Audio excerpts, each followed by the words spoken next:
Most people living in a major city have had some sort of interaction with a homeless person. Whether it was on the subway or on the street corner, we have all been there, and we all have an idea about what homelessness is. Unfortunately, the reason we are familiar with homelessness is because there are a lot of homeless people.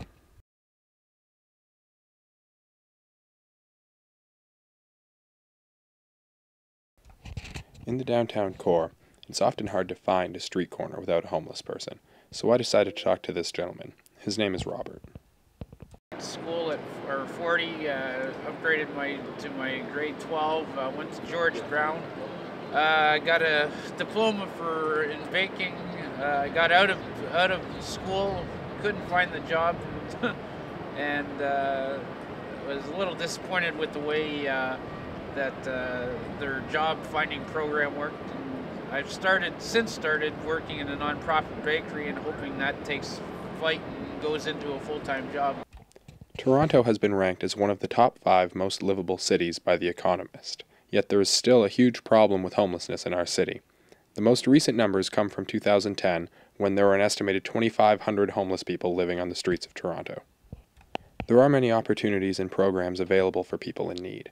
The Scott Mission, the Yonge Street Mission, the Daily Bread Food Bank, and organizations like the United Way all help to provide care, shelter, and food to the homeless in Toronto. My name's Mike. I've been on and off the streets when I haven't been in jail for my whole life.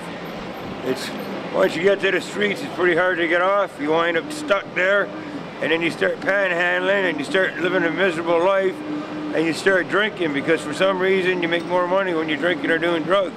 You don't make money when you're not making it. It took me 8 hours to make a quarter when I decided not to drink for a day. But people think that you drink because you want to have entertainment and that you're doing it to make drugs and stuff like that. But you're not. The only reason you drink when you're doing it is because it makes the pain in the life you're living easier. They would do it if they didn't have to do it. They think you're doing it for a living. They might have the odd 1 in 100 person might do it like that.